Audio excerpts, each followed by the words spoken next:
Welcome, Vikas. What is your current outlook on gold? Our current outlook on gold has changed a little bit, slightly bearish now. Gold has been facing some serious headwinds lately, and we feel that in the short term it will struggle to break past the $1,300 per ounce.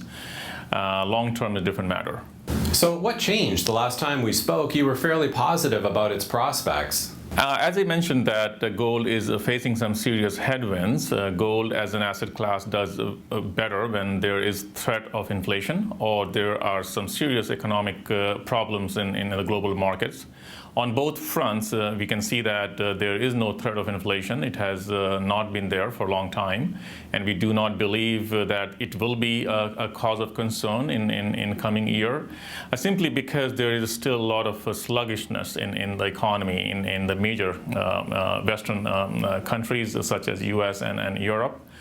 And on the economic problem side, as we can see that Europe has improved. US has been turning actually for good. So there is no real challenges, so to speak, in the short term, which will derail the global economic markets, financial markets. And in those situations, gold does well because people try to move assets from other asset classes into gold. So in both cases, we don't find that there is much in terms of catalyst for gold in the short term. So it's just short term, and you believe in its long-term potential.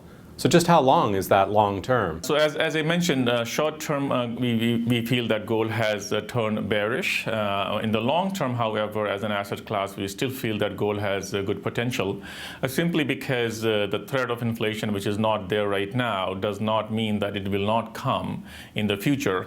There has been lots of liquidity injected into the global financial markets by all the central banks in the world. And at some point, this may translate into inflation, and gold does well when inflation is a threat.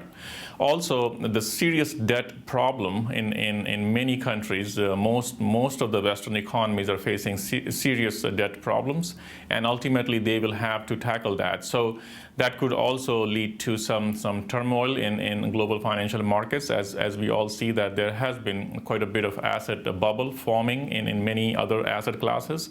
So when some of those bubbles burst, then also people get very, very nervous about keeping their money in different types of assets, and they try to move into physical assets such as gold.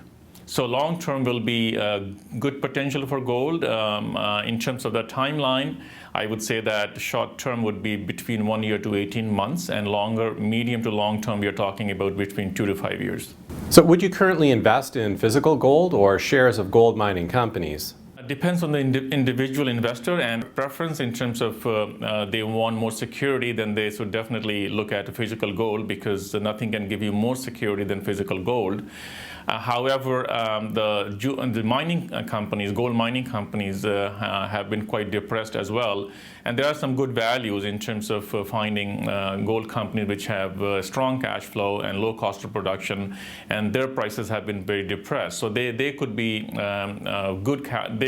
good bet in the future to do well. So I would suggest that it depends on the investor's choice, and if you are somebody who does not understand companies and have less financial knowledge, then the best thing would be to just own physical gold. However, if you have some level of sophistication, then you should look at some of these gold mining companies as well. And finally, since this is Vikas Ranjan's Solid Gold Picks, do you have any favorite companies that you can share with our viewers? Yeah, sure. We continue to believe that companies which have low cost of production, they have companies which have a low capital expenditure cost, and they're operating in stable and socio-economic environment, they will continue to do well. So on that note, we continue to like Argonaut Gold and Alamos Gold, which have done well. But we are also looking at some new companies. New Gold is one of the companies which we like. Another names include Osisko Mining and Timmins Gold.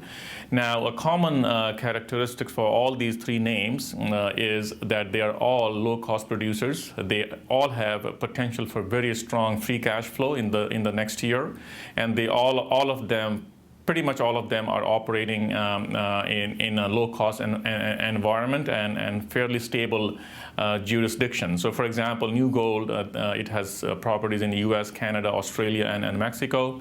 Timmins Gold is primarily in Sonora district in Mexico, and Osisko Mine is in Quebec, Canada, one of the largest new discoveries in Canada as far as gold mine is concerned. So all those three names could do very well, especially if gold has any run-up in prices. Thanks for taking the time for the interview, Vikas. Thank you very much. Subscribe to our daily newsletter and be the first to get expert insights and advice from our roster of industry specialists. Smallcappower.com, investment ideas and research.